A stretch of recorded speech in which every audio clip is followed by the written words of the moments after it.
Coba perhatikan di Jawahir Ma'ani kan istaqbalallahu arwahal anbiya wal auliya. Nah, berarti ketika lahir Syekh Abdul Qadir Jailani itu nggak boleh bermadzhab. Baru lahir aja nggak boleh bermadzhab gitu. Saya akan bantah kecerobohan beliau sebelum saya ngebahas bahwa ini dasarnya dari mimpi. Bagaimana dengan nasab beliau Mbah Jauhari yang dijual belikan? Yang dijadikan poster dijual 20 ribuan. Saya Mbah Jauhari. Ya. Saya kan sudah beli itu. Beliau menjelaskan nasabnya silsilahnya. Dijual belikan itu.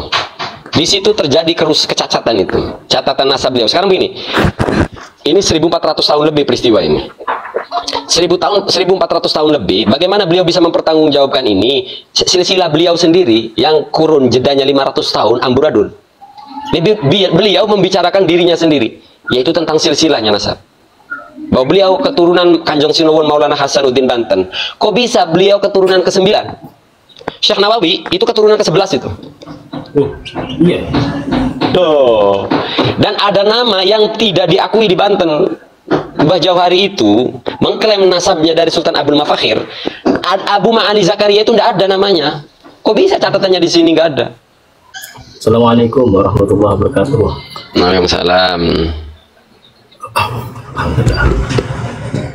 Mau tanya ini.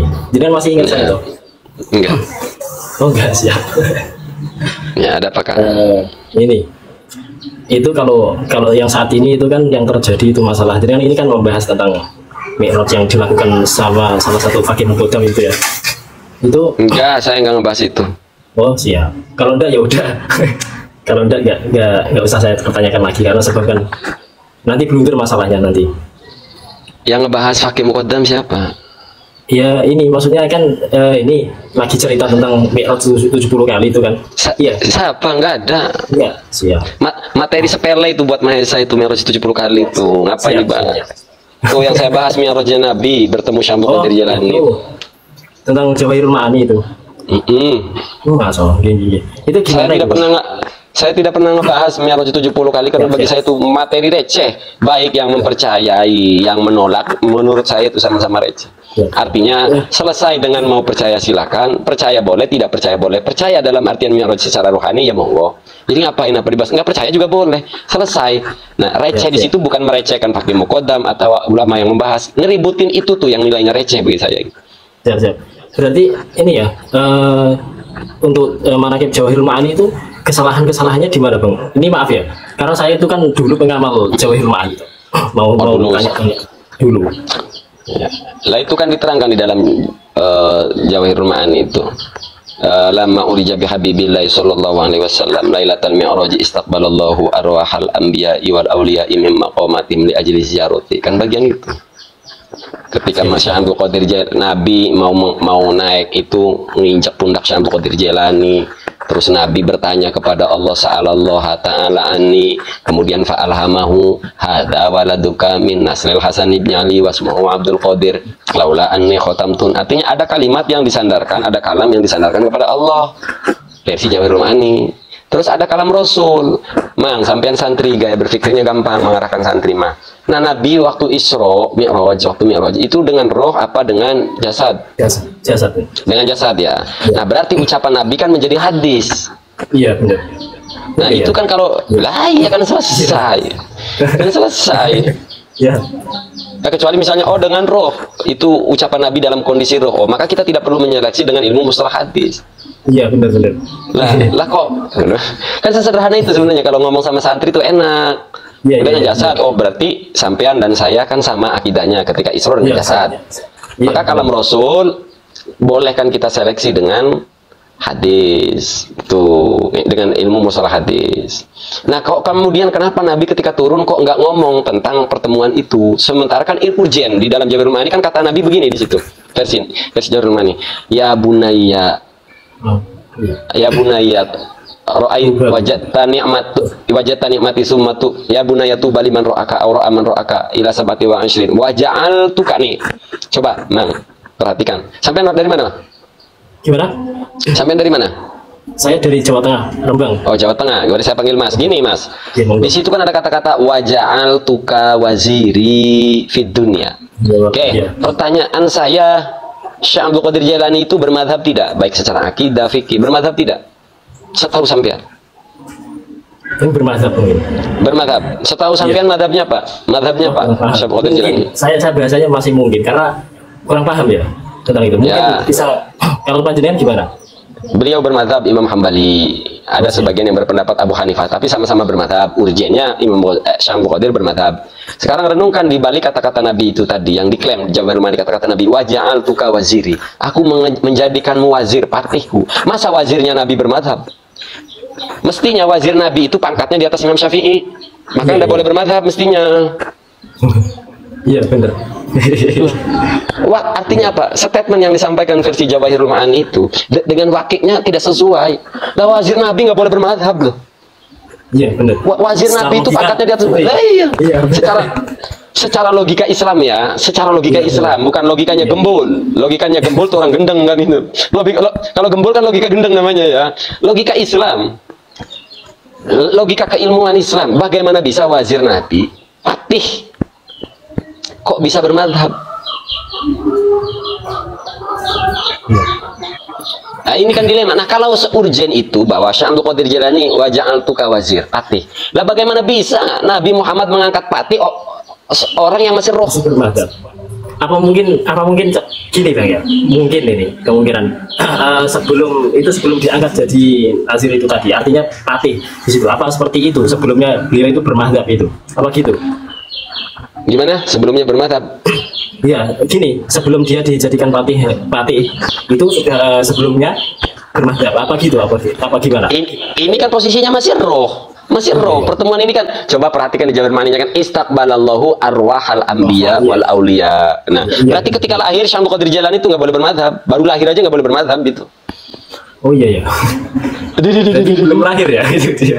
Sebelum lahir. Kok giliran sudah alim Syekh Abdul Qadir Jilani baru bermadhab? Kan gak keren. Masa wazirnya Nabi mengutip kalam ulama. Syekh Abdul Qadir Jilani kan banyak mengutip kalam ulama kan di Al-Ghunyah. Iya benar. Apa wazir itu harusnya orang yang paling punya otoritas menjelaskan sabda Nabi. Jadi ngapain Imam Ghazali mengutip kalam-kalam ulama? Kemudian yang kedua nih, di dalam Jawahirul Ma'ani itu kan la budda ilaihi min sulamin wa mirqat, ya kan? Fa arsalallahu ta'ala ilaihi ruhi fa wada'tu katfi maudi al mirqat falamma arada nabi sallallahu alaihi wasallam ayyadha qadamaihi ala rukbati sa'alallah ta'ala. Kan di situ. Nah, ini kan saya ngomong tanpa dengan data gitu loh. Bahkan saya hafal Jawahirul Ma'ani itu. Iya benar. Fasih itu benar.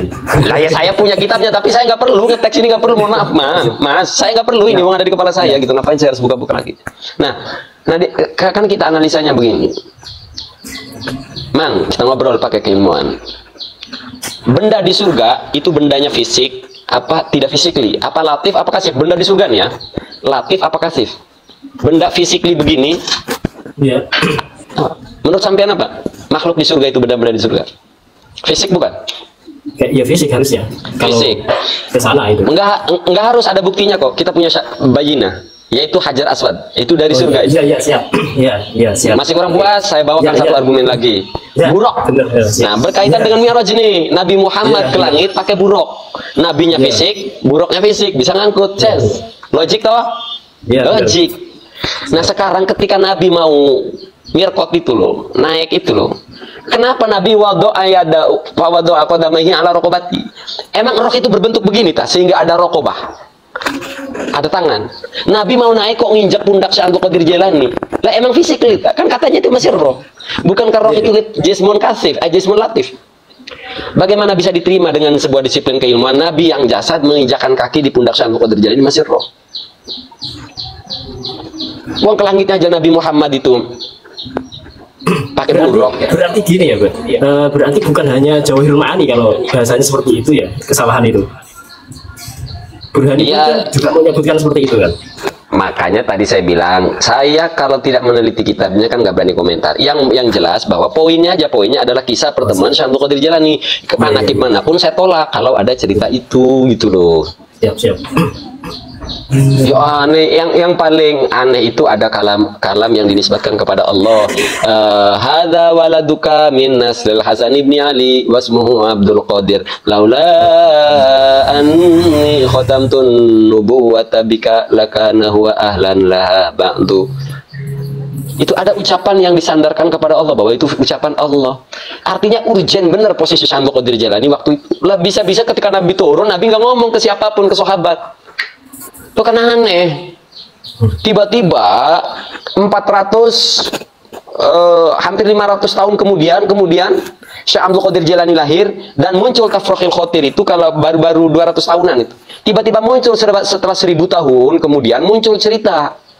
Nabi tidak ngomong ke sahabat, Syekh Abdul Qadir Jailani tidak cerita ke murid-murid. Tiba-tiba setelah 1000 tahun peristiwa ini ada cerita ini. Ini lebih sadis daripada gugatan Kiai Imaduddin kepada Nasabah Alawi. 1000 tahun. 1000 tahun lebih. Tiba-tiba muncul cerita.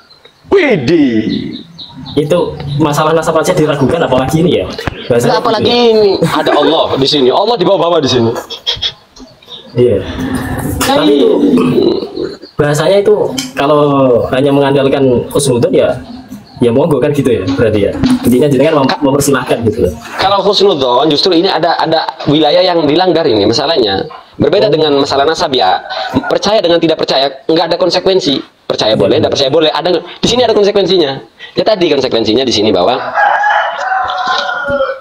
ada konsekuensinya mengkadzaba alayya muta'ammidan. Itu kan ancamannya itu. Itu yang pertama. Kemudian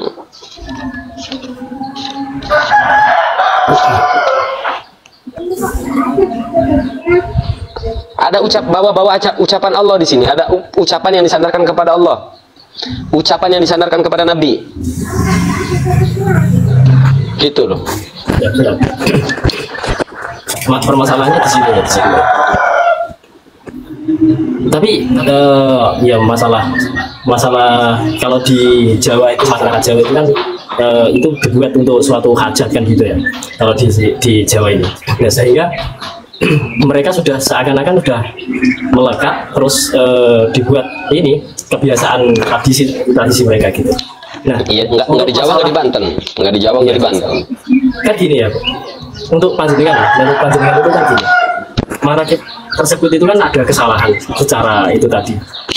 Nah, itu kesalahan itu untuk masalah hajat, untuk masalah ini di hajat itu kabul dan tidaknya itu pengaruh enggak? Artinya ini pengaruh enggak dengan kesalahan-kesalahan tersebut? Wih, ngomong kabul ini ribet, ini pindahnya jauh. Kalau bicara kabul, ada orang yang datang ke dukun lalu terlaksana permintaannya. Ini bisa disebut kabul nggak nih? Dengan cara yang syirik, ini gimana nih? Iya. Itu terlalu jauh lah, kalau ngebahas ke situ terlalu jauh. Kita bahas ini melanggar keilmuan tidak, itu. Siap. Kemudian kalau argumen sampean, sebatas tabarruk, tawasul. Mending ngebahas dari sisi itunya gitu loh. Karena nanti kalau sampean ada orang ngebaca manakib pengen beli mobil lalu dalam setengah tahun kebeli mobil. Jadi besok nanti kita benarkan cara dukun yang bahkan misalnya setelah datang ke dukun 3 hari sembuh. Datang ke dukun seminggu terkabul. Nanti kita benarkan cara dukun. Kita berbicara keilmuan. Apa yang disampaikan di Jawahirul Ma'ani itu bertentangan tidak dengan disiplin keilmuan. Iya. Kemudian kalau rata-rata santri itu pendekatannya, tabarruk, membaca manakib tabarruk. Nah, apa kita definisikan lagi? Apa arti tabarruk? Apa arti barokah? Bukankah salah satu makna barokah adalah ziyadatul khair? Iya. Nah, di sini kitabnya ceritanya kalau ini sudah diseleksi, ini kita bohong. Lah bagaimana bisa bertabaruk dengan perkara bohong? Bukankah ziyadatul khair? Jadi mau alasannya misalnya, sebatas tabaruk. Tabaruk gimana? Wong ini ceritanya cerita dobol kok. Tabarruk ini kan mestinya kepada perkara-perkara yang memang positif. Lah ininya kebohongan gitu loh. Tapi ya itu. Ini kan gitu nah. Saya itu gini, Mahesa. Posisi itu saya itu kan pengamal itu Jawahirul Ma'ani. Terus saya lihat di YouTube jenengan itu pas posisi membahas tentang Jawahirul Ma'ani itu, saya secara logika nggak berani untuk menyalahkan karena sebab ya memang seperti itu kan gitu. Secara teks di situ kan seperti itu. Saya berbicara pakai keilmuan lah intinya, dengan keilmuan lah. Nah, saya juga melihat dari beliau yang punya manakib tersebut, Jauhari Umar ya, Jauhari Umar. Beliau juga seorang yang alim dan saya nggak berani di sisi itu. Ya akhirnya pertanyaannya, Anda tahu tak bahwa Jauhari itu alim? Ya, Oke, kita pakai data ya. Saya akan bantah kecerobohan beliau sebelum saya ngebahas bahwa ini dasarnya dari mimpi. Bagaimana dengan nasab beliau, Mbak Jauhari yang dijual belikan? yang dijadikan poster dijual 20 Dengan apa? ribuan. Saya Mbah Jauhari, Ya. saya kan sudah beli itu. Beliau menjelaskan nasabnya, silsilahnya. Dijual belikan itu. Di situ terjadi kecacatan itu. Catatan nasab beliau. Sekarang begini. Ini 1400 tahun lebih peristiwa ini. 1400 tahun lebih. Bagaimana beliau bisa mempertanggungjawabkan ini? Silsilah beliau sendiri yang kurun jedanya 500 tahun amburadul. Beliau membicarakan dirinya sendiri, yaitu tentang silsilahnya nasab. Bahwa beliau keturunan Kanjeng Sinuwun Maulana Hasanuddin Banten. Kok bisa beliau keturunan ke-9? Syekh Nawawi itu keturunan ke-11 itu. Oh, iya. Tuh. Dan ada nama yang tidak diakui di Banten. Mbah Jauhari itu mengklaim nasabnya dari Sultan Abdul Mafakhir. Abu Ma'ali Zakaria itu tidak ada namanya. Kok bisa catatannya di sini nggak ada? Ini mencocok-cocokkan. Tapi banyak hal-hal tersebut itu terjadi sangat banyak sekali, Pak. Hanya di jenengan di sana itu, Pak. Tapi di sini juga ada kok yang seperti itu. Artinya Ya. nggak ada namanya tapi dicantumkan di situ. Itu banyak. Oke. Makanya kita tidak menyebut ya bahwa itu bukan duriah dari Banten. Saya katakan catatannya saja tidak bisa dipertanggungjawabkan. Kok bisa beliau menulis silsilah lalu diperjualbelikan? Silsilah itu diperjualbelikan sementara datanya itu ngawur. Ingat, saya nggak ngomong beliau bukan turunan Banten. Ada terjadi ngawur koso sembrono itu.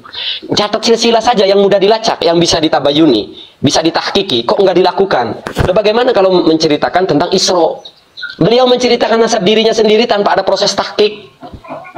Langsung dicetak, langsung dijual belikan. Lah ini kan kecerobohan yang nyata gitu.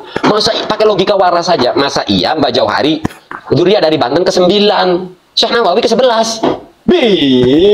Yang sekarang itu turunan Maulana Hasanuddin itu yang ke-15, ada yang ke-16, ada yang ke-17. Orang sekarang itu kok ini bisa ke-9? Wiki sopo? Siap. Bukan aneh gitu loh. Nah, disinilah. Silakan Muhammad Kholis.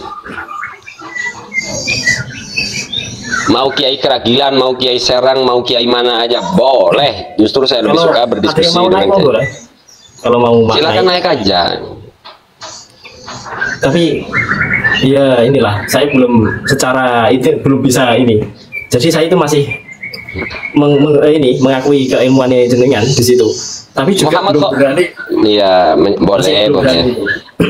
Gini Muhammad Kholis, jangan Kiai Keragilan, saya tantang diskusi Khalifah Banten. Ya. Karena beliau lah yang banyak menyebarkan, menceritakan. Jadi to the point aja, saya tantang Khalifah Banten. Kalau dia orang besar, saya datang ke rumahnya. Live streaming nanti diskusinya. Ya, biar nggak usah babi bu. Khalifah Banten, Khalifah Manakib Banten, saya tantang untuk mendiskusikan. Biar nggak capek-capek kita, pimpinannya, kepalanya aja di Banten, kita bidik. Sekuat apa isi otaknya itu yang mengklaim dirinya sebagai khalifah pimpinan di Banten itu. Kan capek kita ngadepin satu-satu orang, mau khalifahnya aja langsung. Simple, padat. Khalifah Banten. Sampaikan ke beliau, saya yang datang ke rumahnya. Ini Mahesa nih, gua nyombong nih. Mahesa kalau udah bilang datang. Syaratnya cuma satu, live streaming diskusinya. Agar jadi edukasi buat publik. Karena ini bukan tentang saya, bukan tentang beliau sebagai sipulan, tapi ini tentang sebuah penyebaran kehaluan. Jadi ini harus didiskusikan secara publik. Banyak santri yang dibuat dungu oleh buku ini. Sudah meracuni ribuan santri, puluhan ribu di Banten ini. Kita dobol ini. Maaf Kang Mahesa, jenengan kok udah ini juga melihat dari manakib yang lainnya, salah satunya apa? Burhani itu kan udah saya bilang kan udah saya bilang nggak penting nama macamnya, yang penting isinya. Udah simple. Yang saya tolak isi begini nih. Jadi kalau ada 100 manakib yang menceritakan kisah yang sama, saya tolak, saya tentang itu. Dan kalau dari Tafriqul Khotir, malah saya tambah ini, saya menentang kisah Syekh Abdul Qadir Jailani. Orang menyebut nama Syekh Abdul Qadir Jailani lehernya terputus. Saya tentang kitab. Gitu. Di atas namakan karoma ada peristiwa dulu katanya di masa Syekh Abdul Qadir Jailani, orang menyebut nama Syekh Abdul Qadir Jailani lehernya terputus kalau nggak punya wudhu. Ini yang menceritakan siapa bisa sebangsat ini. Oh, baru dengar saya seperti itu. Loh, ada di Tafriqul Khotir. Sampean cek dan lacak kitab Tafriqul Khotir muncul pada tahun berapa? Cek sendiri. Itu belum lebih daripada 200 tahun. Artinya apa? Begitu banyak cerita di Tafriqul Khotir. Jedaknya itu lama sekali itu. Syekh Abdul Qadir Jailani lahir tahun berapa? sekitar 500-an ya. Katanya sampai pengamal Jawahirul Ma'ani. Wah, saya nggak terlalu itu, nggak terlalu begitu. Jadi ini saya bacakan. Gitu aja. Wulida radhiyallahu anhu bi Jailana wa hiya biladun mutafarriqatun min wara'i tabaristana fil lailatil ula min ramadhana sanata sab'ina wa arba'imi'ati min hijrati sayyidil mursalin. Betul begitu tuh bacaannya? Iya, benar. Wulida radhiyallahu anhu den lahirakeun sapa Syekh Abdul Qadir Jailani radhiyallahu anhu bi Jailana kelawan ning kampung Jailan. Wa hiya biladun mutafarriqatun. Jailan itu kampung yang terpencil. Biladun mutafarriqatun min waroi saking seburine kampung bagian Tobaristan. Fil lailatil ula ing dalam bengi kang kaping pertama kang awal min Ramadan saking bulan Ramadan sanata sab'ina ing dalam tahun 70 wa arba'imi'atin lan 400 min hijrati sayyidil mursalin saking hijroe Sayyidil Mursalin. Jadi Syekh Abdul Qadir Jailani versi Jawahirul Ma'ani itu dilahirkan pada tahun 470. Berarti abad ke-5 akhir. Abad ke-5. Sekarang abad 14. Berarti itu muncul di abad ke-12. 700 tahun.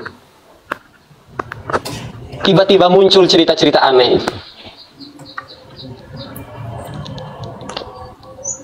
Lebih sadis dari nasab malah. Iya, 1000.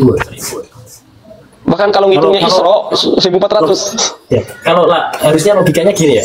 Kalau manakib kamu percayai harusnya ini nasab juga dipercayai, harusnya gitu ya. Secara logika. Iya. Iya, siap. Assalamualaikum. Waalaikumsalam. Jangan lupa nih Mas. Lemah. Admin turunin aja admin turunin. Yang nggak jelas-jelas begini turunin. Naik cuma ngomong gini aja. Turunin. Gitu Mas. Jadi banyak belum lagi kita masuk ke khasiat nah. Nah soal khasiat saya nggak hafal nggak menghafal. Nggak menurut sampean khasiatnya dagelan tidak ini? Ya gimana ya? Saya masih bingung. Jadi karena statement jenengan itu pakai ilmu dan saya itu hormat sama Jawahirul Ma'ani kan gitu lah. Supaya jembar rizki, supaya dikasih ilmu laduni, supaya tidak kehabisan duit, supaya jembar rizki, supaya banyak muridnya. Mahabbah khusus sebut saja pelet. Untuk membuat minyak asma, buat ngobatin orang. Supaya laris jualannya, supaya dituruti sama kaumnya, supaya cepat bisa kebangun rumah, madrasah, pondok, masjid, supaya tidak mempan senjata tajam. Nah ini yang saya persoalan nih, poin ke-11 nih. Supaya Assalamualaikum nanti Kang ada waktunya. Nanti supaya bisa ngobati semua penyakit. Sepi angin ini apa isinya? Dari sini sampai ke Mekah, fisaatin wahidatin, 1 detik, ciut sampai ke Mekah. Bagaimana cara mantranya bacanya? Perhatikan. Ya khuddama hadhil asma, ikhmiluni ila makatal mukarramati, salah nggak nih saya bacanya? Ilama katal mukarramati ini, bener ya? Takut diprotes nahunya, monggo. Au ila madinatil munawwarati. Ngelamar wadon supaya diterima, musuh supaya hancur. Nah ini, jadi yang saya tolak nih secara khasiat ini yang 11 pertama tuh, tidak mempan senjata tajam, yang saya tolak di buku saya.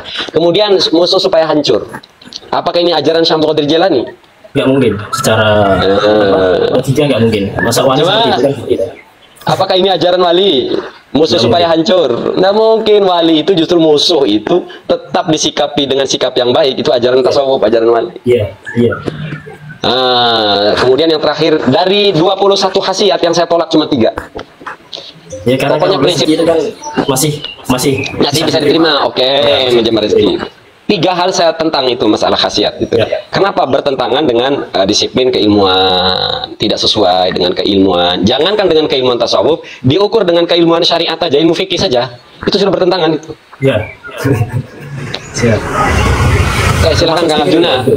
Ya, terus silakan Kang Arjuna. Assalamualaikum Mang Mahesa. Waalaikumsalam. Ya, ada apa Kang Arjuna? Duduk aja. Pakai bahasa Indonesia. Di sini nggak nerima pakai bahasa daerah sendiri. Ada apa Kang Arjuna? Jadi gini Mang Mahesa, mau nanya ini Mang Mahesa. Ya. Jadi mengenai manakib Jahil Ma'ani itu kemarin-kemarin itu kan habis faul jadi acaranya tuh. Jadi ada sempat satu guru untuk mijajahkan. Jadi menurut Mang Mahesa gimana itu Mang Mahesa? Tapi mendengar kabarnya begini kayak hati ini nggak kurang mengajak gitu. Ya, justru harapan saya agar orang nggak usah ijazah begituan gitu. Tapi itu kan bentuk himbauan aja, bentuk seruan ya, tidak dalam konteks, bukan berarti saya memaksa ngurusin daya. Kalau mau ijazah lah. Saya hanya menyampaikan, terserah mau dipakai atau enggak ya terserah. Tugas saya hanya menyampaikan itu saja. Gitu Kang Arjuna ya. Ya, makasih Mang Mahesa. Ya Kang Arjuna. Ini kitab dukun. Kalau untuk Akang, Kang Arjuna saya singkat saja, jawab singkat. Wes kitab dukun. Nah itu aja. Assalamualaikum. Waalaikumsalam warahmatullahi wabarakatuh. Silakan Elit. Ini Bang, mau tanya rekomendasi buat kitab manakib yang urgent apa nih Bang? Sebab kalau di daerah saya tuh Pekalongan ya, kalau mau ada hajat atau mau bikin rumah apalah, itu pasti bacanya manakib. Sedangkan isinya manakib itu kalau Nurul Burhan kebanyakan jarang kepanjangan sih, tapi pakainya yang Ma'ani itu. Tapi kalau nggak salah, setauku isinya mirip-mirip sama sih. Mirip-mirip, bener. Mirip-mirip. Oke. Perhatikan pertanyaannya Kang Elit ini, bahwa ada nggak manakib yang urgen? Emang manakibnya urgen tak? Sehingga ditanyakan ada nggak manakib yang urgen? Membaca manakibnya aja lah. Urgen tidak? Ya, Kan membaca manakib itu kan kita dari turun-temurun Kang, orang tua ya. Saya lagi menganalisa dulu, tolong menganalisa ya. Katanya urgen ini kan berarti benar-benar penting dan mendesak. Sementara membaca manakib itu apapun tidak ada yang urgen. Tidak ada yang urgen. Ini kan sama kayak ngomong begini. Carikan coba Mahesa nasi apa yang rasa daging gitu. Lu nggak ada nasi itu yang rasanya daging, nggak ada. Jadi jangan menjebak orang dengan pertanyaan yang konyol gitu. Nah kalau urgen bahasanya, saya katakan nih, baca manakib ini tidak lebih baik dari satu Fatihah. Kalau berbicara manfaat, khasiat, itu tidak melebihi baca Al-Quran. Kalau berbicaranya urgen tadi, nah membaca Al-Quran saja dalam acara hajatan itu tidak jadi urgen. Lu apalagi baca manakib? Jadi maksudnya pertanyaan panjenengan ini Kang Elit lucu gitu. Ada nggak manakib yang urgen? Nggak ada yang urgen baca manakib itu. Kalau rekomendasi dari Bang Mahesa apa nih? Kitab manakib? Nggak ada. Baiknya nggak usah manakib lah ya gitu ya. Iya, bukan begitu kan ngomongnya urgen. Oh berarti nggak ngomong urgen nih? Ya ini yang kedua, ini bukan masalah urgen nih yang kedua. Oh pokoknya yang kedua. Karena kalau ada acara mau hajat itu kan kalau orang Jawa banyak kan wasilahnya pakai manakib. Lah itu rekomendasi manakib yang bagus lah. Itu apa Bu? Ya nggak tahu, di sini mah nggak baca manakib kok. Justru di sininya bacanya berjanji. Al jannatu wa na'imuha sa'dul lima yusalli wa yusallimu wa yubariku alaihi. Sedangkan berjanji sendiri di sini juga lagi pada demo Bang. Itu kan simtuduror di sini juga banyak dipakai. Cuma setelah ada polemik nasab, simtuduror agak gimana gitu ya, dilema. Itu pandangan Bang Mahesa gimana sih?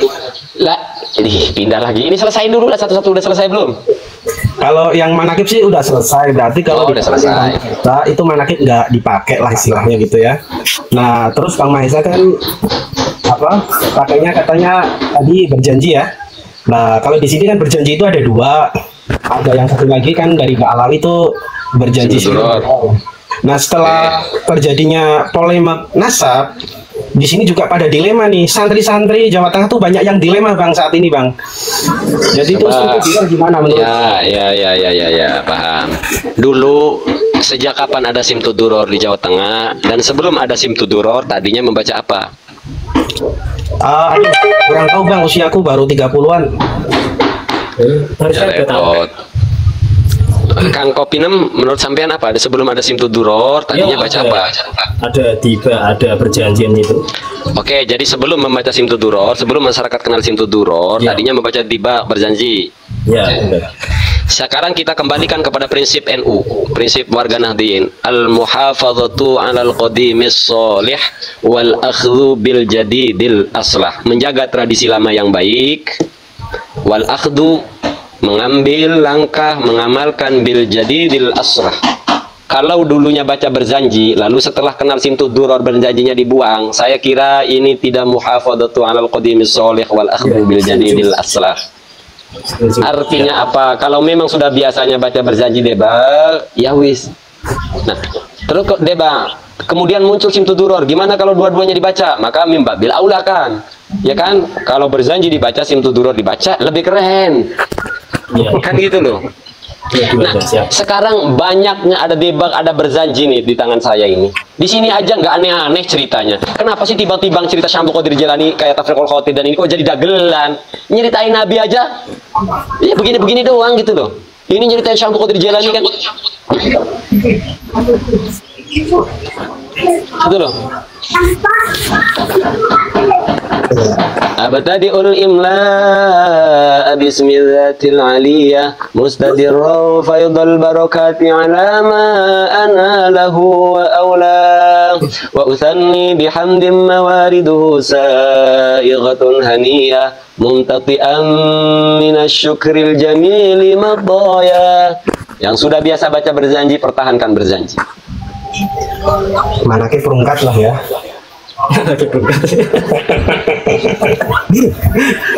Beneran, soalnya di manakib itu banyak kan, kalau kita menyikapinya dengan akal itu banyak yang kayak halu gitu, tapi cuma kan anjuran dari guru kita itu menyikapinya itu dengan penuh cinta, pokoknya percaya gitu.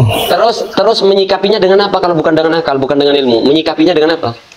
Ya dengan pokoknya sama guru itu percaya gitu. Berarti doktrin, berarti keduman. Lah guru ada itu guru yang yang ngajak. akalnya kayak gitu. Emang yang bahasa-bahasa apa namanya, yang ilmu-ilmu kayak gitu terus terang aja banyak diajarkan di ilmu thariqah, terus terang aja. Nanti ini mengarah, kalau betul demikian, nanti mengarah kalau ilmu thariqah itu juga halu, Bang.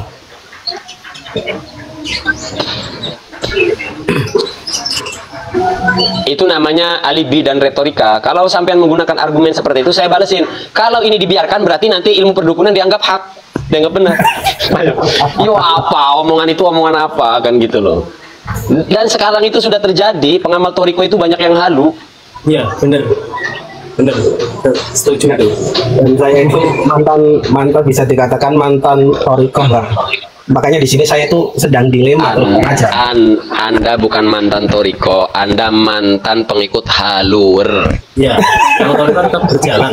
Kalau Toriko tetap bagus, Toriko tetap bagus. Panjenengan itu Kang Elit, mantan pengikut halur. Gitu aja. Ya. Itu aja, itu bahasa yang paling tepat saya kira lah ya. Oke Bang, makasih Bang. Iya sebenarnya. Kalau di dalam torikohnya tidak ada yang salah sebenarnya. Torikohnya nggak ada yang salah. Jujur saya melihat tokoh-tokoh yang ramai di media sosial yang mengatasnamakan toriko, saya melihatnya bukan orang toriko. Gimana Bang? Kalau yang cuma ngaku-ngaku doang. Siap. Ada oknum pengamal toriko menyampaikan kalau orang nggak bayat matinya kayak ayam, nggak perlu disolatkan. Ya, itu kan sama saja mengkafirkan. Iya, iya. Ada orang ngaku mursyid, ngaku toriko, tapi dongeng halu-halu. Orang kafir disebut rasul, politikus diposisikan sebagai wali, sementara nyinyirin ulama-ulama yang nggak berbayat. Iki piye tuh? Sanadnya dari mana? Toriko begitu. Cuma dongeng, naik turun langit. Seperti ini gimana? Ada salah satu dikatakan mursyid ya. Beliau itu mengatakan bahwasanya kalau salah satu muridnya jika meninggal itu diangkat sama Allah jadi walinya. Itu gimana kalau menurut kalian? Wes nggak tahu lah pertanyaan apa sampean ini bingung. Ya tahu wes ya udah dibilang orang-orang yang ngaku toriko itu banyak ngaku-ngaku. Dari tadi. Wes jangan yang ngomong klaimnya semuluk itu. Saya bahkan nolak kisah Tafriqul Khatir Syamsul Qadir Jilani menyelamatkan saya bahkan menolak cerita tokoh besar di Banten, Buya gelarnya, yang dongeng di publik bahwa Syamsul Qadir Jilani menyelamatkan muridnya yang tidak pernah sholat. Saya tolak kisah itu. Dari mana? Kita mana yang menceritakan itu? Syekh Abdul Qadir Jalani menyelamatkan muridnya yang tidak pernah sholat? Dari kitab apa ceritanya coba? Ini dibuat, ini terlalu lebay cerita sampai wilayah yang prinsipil jadi kacangan kan gitu loh. Syekh Abdul Qadir Jalani menyelamatkan murid. Ini kan jadi doktrin, jadi mimpi surga buat muhibin. Wes lo mau ahli maksiat kan yang kecerna oleh orang awam kan. Ya biarin gua ahli maksiat. Allah kan Ghafurur Rahim. Pokoknya yang penting gua ahli manakib, gua tukang ikutan haul Syekh Abdul Qadir, gua tukang baca manakib. Wes nanti Syekh Abdul Qadir Jalani yang nyelamatin saya di kuburan. Mimpi. Ya, doktrinnya saya kira kacau itu.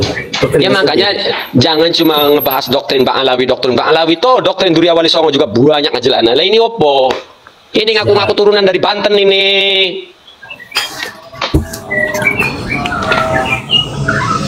Doktrin Bang Alawi ya sama Bang Alawi. Habaib banyak yang nyebarin doktrin khurafat ya sama Durya Wali Songo juga kok. Ini banyak mana Bang?